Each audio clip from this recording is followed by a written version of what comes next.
Welcome to another episode of Wrestling with Memories. I am Wax the Brain Hussein, and I'm joined by my co-host Fash, the $1 Million Fan. Fash, this is not just any other episode. This is a special bonus episode.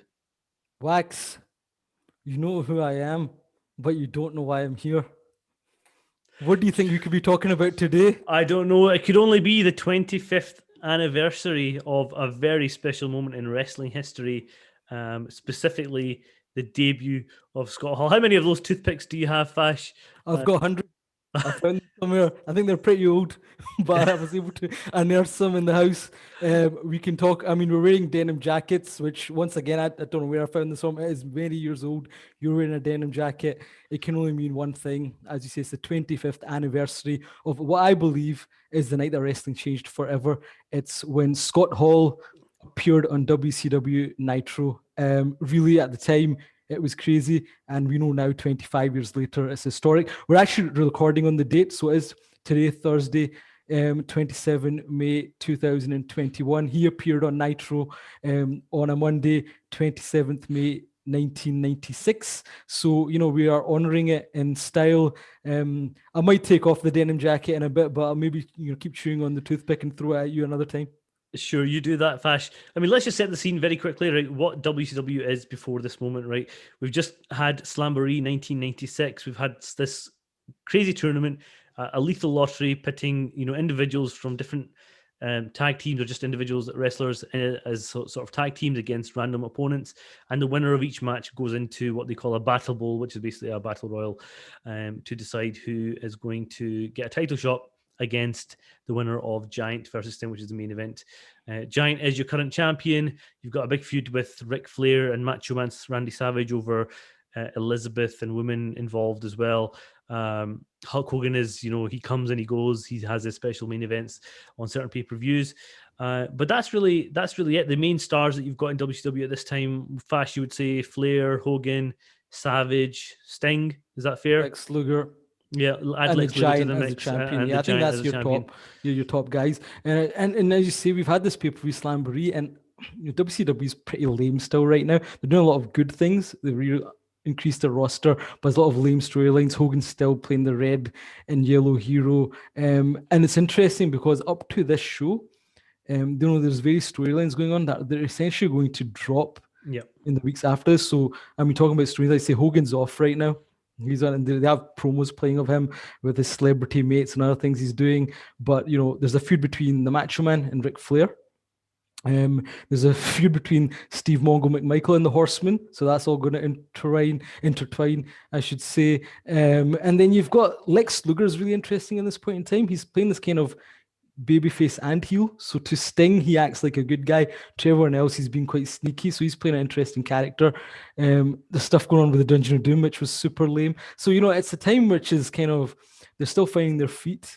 I think they're still finding the right formula. And they're suddenly just going to blow everything out into realism with, this show. And it was quite a special show because it was the first ever 2-hour Monday Nitro. And I think right now we don't appreciate that wrestling never used to be 2 hours on prime time. Raw was 1 hour. Nitro, when it launched in 95, was 1 hour. But now, SmackDown, Raw, Thunder later on in those days, AEW, Dynamite, now it's all 2 hours. Now it's the said thing, the done thing. But back then, when they had this show, it was the first ever 2-hour show. So it's quite novel and quite unique. Yep. So let's go back to May 1996, Fash. Did we have any idea that this was on the horizon, that Scott Hall, who was Razor Ramon in WWF, was leaving the WWF to move to pastures new? So you and I weren't really dirt sheet guys then. I'm going back and thinking. So I think we used to buy certain magazines that would tell us some stuff behind the scenes. What I remember at the time was Raw Magazine. Do you remember that? Mm-hmm. It was a kind of newer publication that WWE had started, which was more kind of behind the scenes and a bit more edgy in line with the name. And I remember in that they had an article on Diesel, Kevin Nash leaving, and they'd mentioned that Scott Hall was leaving as well.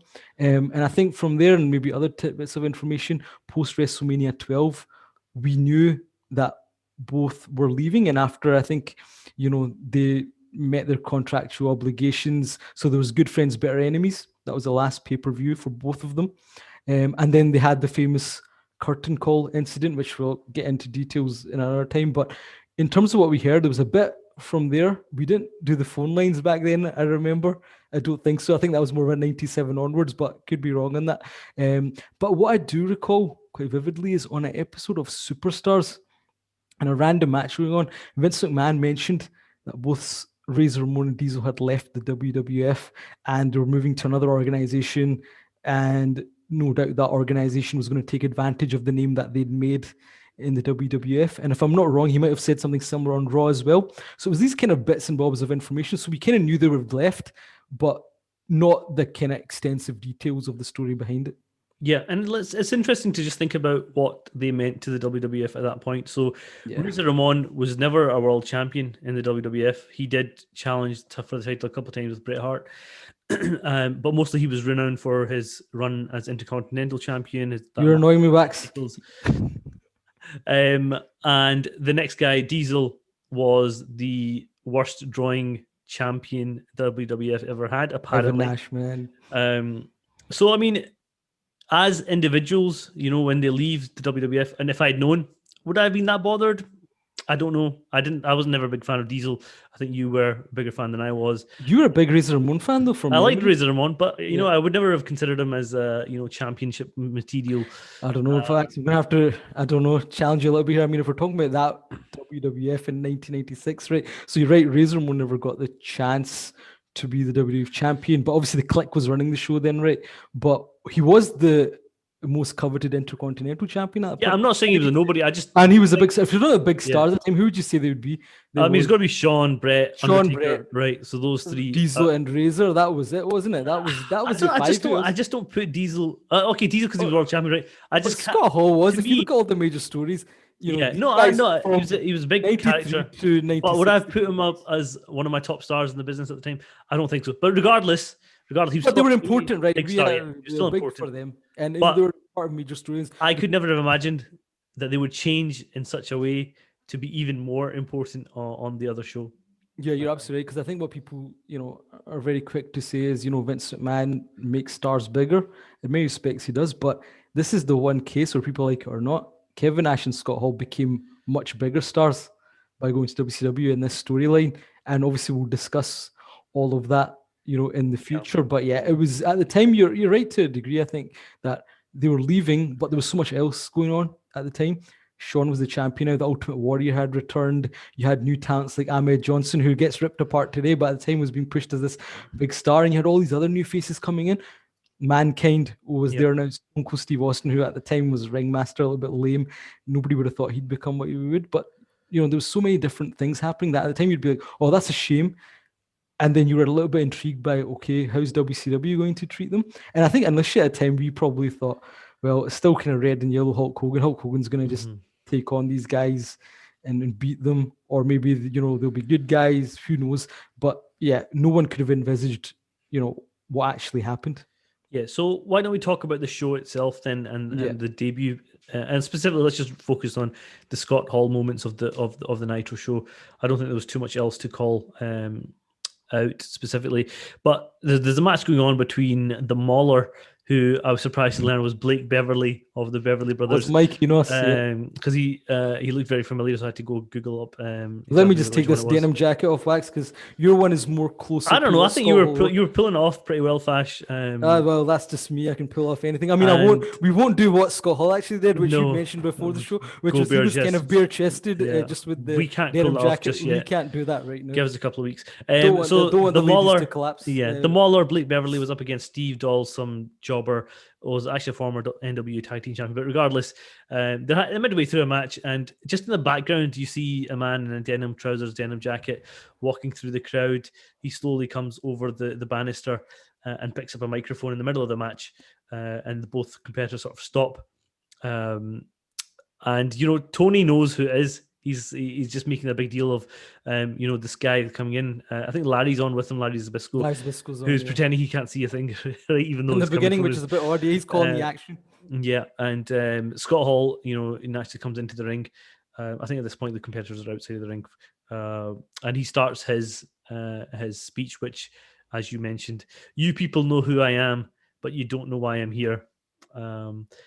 What are your thoughts on this presentation of this particular angle and the way they've done it? So going back to it, I mean, there's so much that was good about this, and it took you away from what was happening in WWF at the time and WCW. If you watch the rest of the show and watch Nitro's up to this point, it was very different. So as you say, it was great because let's look at all the different elements of it.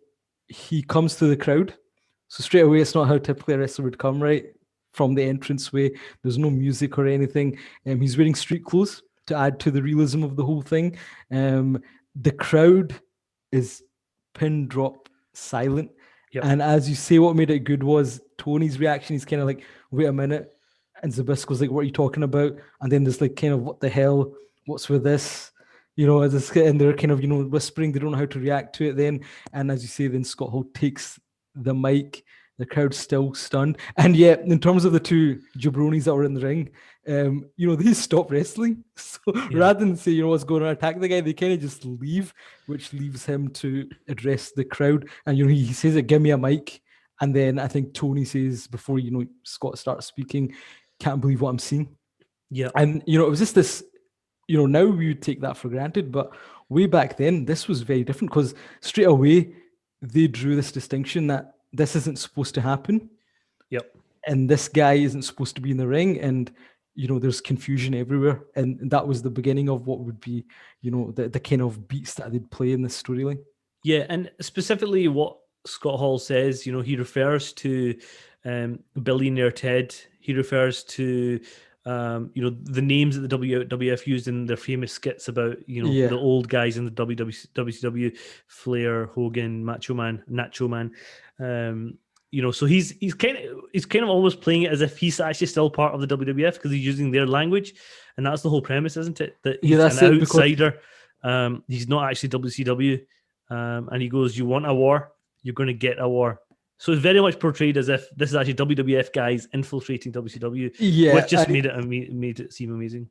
Yeah, he's speaking as Razor Ramon, and as you say, the things he alludes to, he says, "Where is Billionaire Ted? Where is the Macho Man? That punk can't even get in the building. Me, I go wherever I want, whenever I want." And that was alluding to the storyline that was going on with Macho Man. He'd been banned from ringside because he was going crazy in his feud with Ric Flair. And then he goes, where is Scheme Gene? Going back to the whole, you know, Billionaire skits, because I got a scoop for you. And then he rips into Eric Bischoff, says he has a challenge for him. For the Nacho Man, for Billionaire Ted, for anyone else in WCW, and then he does the kind of hick laughter. So it's just brilliant. And as you say, he ends it with the classic, you want to go to war, you want a war, you're going to get one. Yep. Mic drop situation kind of leaves. And that just, you know, if you're watching that at that time, you're not going to tune out.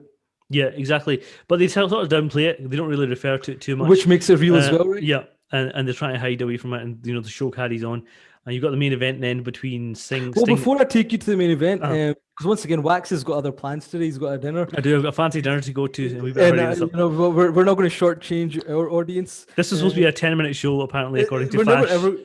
Yeah, obviously, because you had to do it. But that's how you kind of entice Wax into recording. But deep down, he doesn't want to go to this dinner either. Oh, yeah. And that's what he's told me offline. But I think, you know, as you say, they're ignoring it. But during the show, there is a few things that I rewatched it.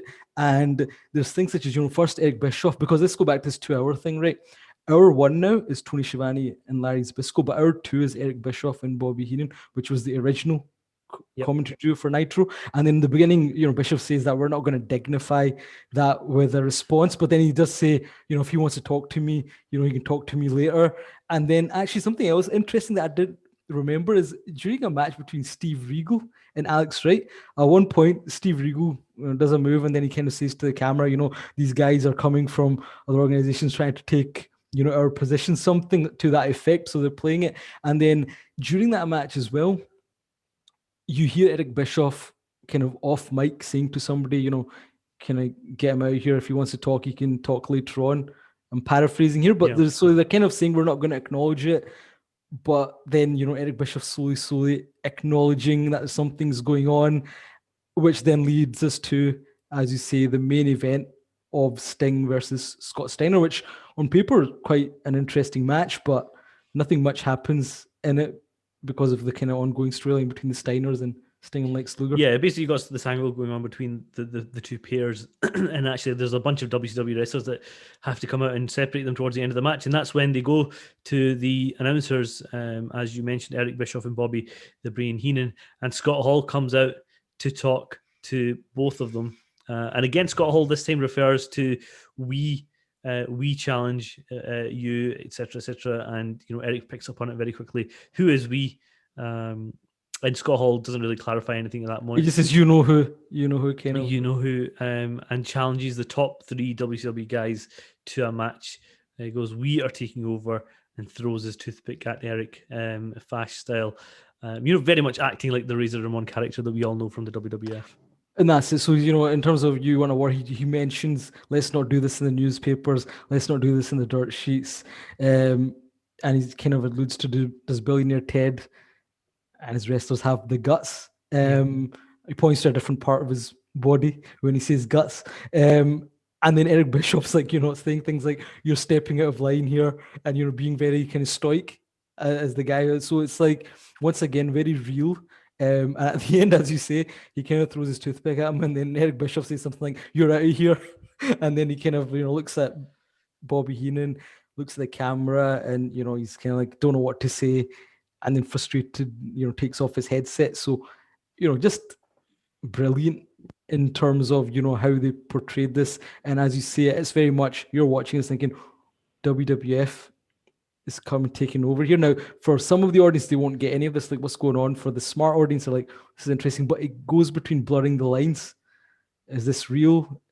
Is it not? Because it was so different from everything else that was happening. And that's the realism aspect that changed the whole nature of WCW for the next couple of years. And interesting, because let's look at the chain effect. So, I mean, we won't go into it because today's just about, this anniversary and Scott Hall turning up. But, he's going to turn up the week after, have an altercation with Sting, where he throws his toothpick at Sting. In the end, Sting slaps him, and security gets in the way. He promises a big surprise. We know who that big surprise is. And, we'll talk about all these beats in the coming, I guess, shows, depending on how we structure things. But, this, you talked about the guys leaving, but how important it was, because, see, before they leave, they have the final matches in Madison Square Garden. It's Scott Hall versus Triple H. It's Shawn Michaels versus Kevin Nash, Diesel. They're friends, they're the clique, and at the end, they all embrace. Everybody knows the story of the curtain call. We'll address it another time. But post that, those guys have left. Nothing happens to Shawn Michaels. Triple H gets punished. He's supposed to be king of the ring in 1996. Because of that punishment, Stone Cold is going to become king of the ring. Because of what's going to happen with these guys in WCW, WWE is going to change its stance.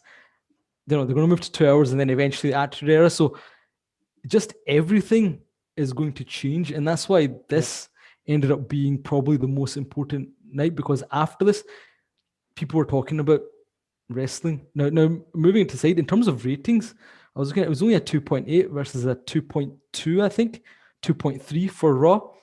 But there's some distinctions there as well. I think they changed the timing of Nitro. There was NBA playoffs, and they didn't actually face each other, both shows. But we know that the ratings were going to ramp up. And nobody knew this was going to happen, so nobody knew to tune in. But they certainly heard about it, and as you'll see from the future shows, they tuned in all right going forward. Yeah, exactly. This was going to be the beginning. And like I say, if you're our vintage, you'll remember this vividly and how exciting wrestling became then. But if you're from, the fandom of more recent times, you need to go back and just watch this from this moment onwards, because, this is where, we talk about the Monday Night Wars. And of course, Lex Luger showed up at the first Nitro, and they kind of did something, where it's like a big surprise, and Nitro came. What Eric Bischoff wanted was to play out as anything can happen here. But this was the moment that, you did blur the line between reality and fiction, and it would set the tone for what professional wrestling would be in months and years coming after this. Absolutely. So it's a period of the thing we both want to cover as soon as we can. Yeah, because we're going through timeline, and but we feel that we will get to everything in terms of in-depth analysis. The timeline, but then when it comes to specials and bonus shows, were really important, and given this was such a big anniversary, we're still debating on how we should address different developments, because when you look at 1996 Wax, on both sides of the fence, a lot of important milestone events are going to take place. Indeed. But until we get a chance to cover all that in detail, we can sign off for now. He's Fash, I'm Wax, and this has been Wrestling with Memories.